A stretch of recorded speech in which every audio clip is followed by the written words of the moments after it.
And as you might well imagine, people all over the world reacting to his death. Congressman Michael McCaul live on the phone with us from Washington, House Homeland Security Committee, former Chief of Counterterrorism and National Security in the U.S. Attorney's Office here in Texas. Congressman McCaul, good to talk to you. Thank you. Hey, good morning, Joe. Thanks for having me. You betcha. Our pleasure. First of all, let me ask you about this operation. Was Congress aware of this? Had you folks been advised?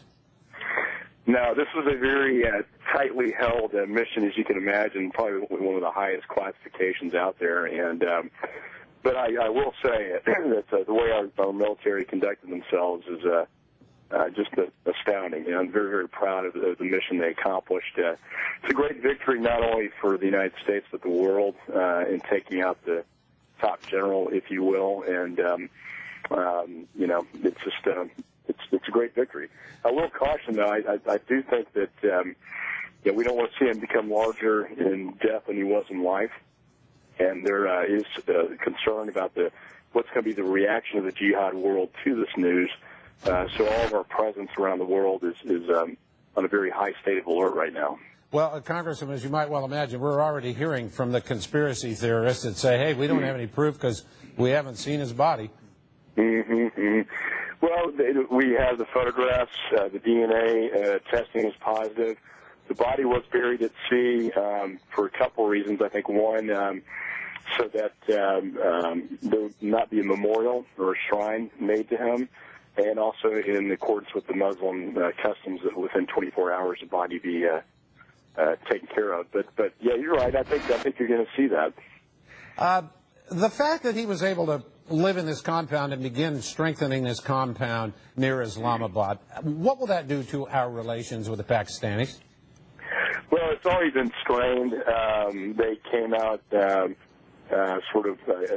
taking a different position on our Predator drone strikes, and now this news that bin Laden wasn't really, we'd always been very accused in this tribal area, the western, frontier, in a cave, so, somewhere very primitive, when in fact he was not very far outside of Islamabad in a highly fortified compound. And so I think it's going to even strain what's already a strained relationship with Pakistan. And I think it's raising a lot of questions, particularly from Congress, as to whether or not the Pakistan intelligence service knew of his whereabouts and yet was maybe complicit in hiding him. And if that is true, that's really terrible news.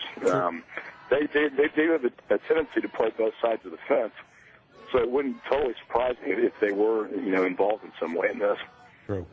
Now, vis-a-vis your seat on Homeland Security, and of course you're a Chief of Counterterrorism and Security here in the AG's office, should the U.S. now be on red alert because of this? We are. We already are on red alert. All of our military installations worldwide are on high state of alert. And I think it's important to point out that I think that's what you're getting at, is that just by taking out bin Laden this war on terror, if you will, is not by any stretch over. I mean, one of the most active persons out there is al-Awlaki out of Yemen, he's really kind of been the mastermind of the terror plots the last 2 years. We've had 27 of them. So this is not going to go away just because bin Laden has been taken out. It's great news. And I think you reported that in both at the White House and in New York, their celebration. It's for the victims of 9/11. This is a great moment, I think. But I think it's also important to remember that this is not going to all go away just because we took out the top general. There are other generals out there who are conducting this war against the United States and our interests, and that's going to continue. Well, and it brings up a final point, and then I will let you go, too. How much influence did he wield within al-Qaeda nowadays vis-a-vis money, support, or was it strictly more of a figurehead? I think it was more of a figurehead, although, there is information coming out that he was involved in some of these decisions, but he's a little more removed.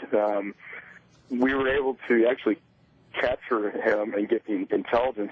We got it out of Guantanamo, intelligence about a courier that went to the compound. Through the courier, we confirmed where that in fact it was him.